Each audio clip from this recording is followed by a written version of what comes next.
மாதிரியான ஒரு சூழல்ல இங்க வந்து கொண்டு வந்து இப்போ ஒரு சாராய கடை டாஸ்மாக் வந்து ஓபன் பண்றதுக்காக ஏற்பாடு பண்ணிட்டாங்க. இது தகவல் தெரிஞ்சோன்னே நம்முடைய மதிப்பிற்குரிய பேரூராட்சி தலைவர் அவர்கள் அவருடைய கட்சி நம்ம எல்லாம் சேர்ந்து போய் அங்க போய் ஒரு போராட்டம் பண்ணி அதை வந்து தற்காலிகமா அதை சாட்ட வச்சிருக்கிறாங்க.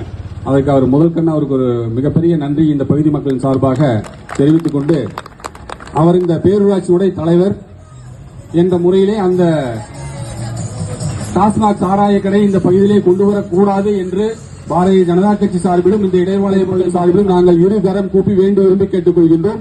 ஏனென்றால் அந்த பகுதியிலே அந்த டாஸ்மாக் வந்துவிட்டால் ஏற்கனவே அந்த பகுதி மிக மோசமான பகுதி, விபத்துக்கள் அதிகமான நடக்கின்ற பகுதி, பொதுமக்கள் வாழுகின்ற பகுதி, விவசாய பெருங்குடி மக்கள் வாழுகின்ற பகுதி. அந்த பகுதியிலே மீண்டும் இவர்கள் சாராய கடையை திறந்து விட்டார்கள் சொல்லவே வேண்டாம்.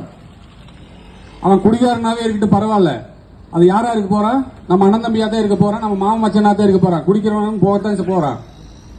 அந்த மாதிரி ஒரு சூழ்நிலையில வேகமா படுவேகமா வந்துட்டு இருக்கிற வண்டி கூட்ட போகும்போது தவிர்க்க முடியாது அந்த ஆக்சிடென்ட். இறக்கிறது யாரு?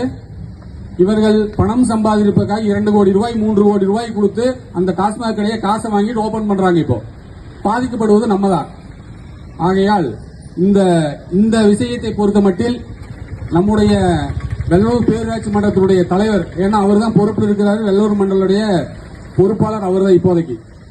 இந்த மாதிரி ஒரு சூழ்நிலையில இந்த டாஸ்மாக் கடையை கொண்டு வரக்கூடாது என்று அவரும் உறுதியளித்து கொண்டு வர முடியாது, அதை நான் தடுப்பேன் என்று உறுதியளித்தால் இந்த பகுதி மக்களுக்கு மிகப்பெரிய ஒரு வரமாக இருக்கும் என்று கேட்டு அடுத்த பகுதியாக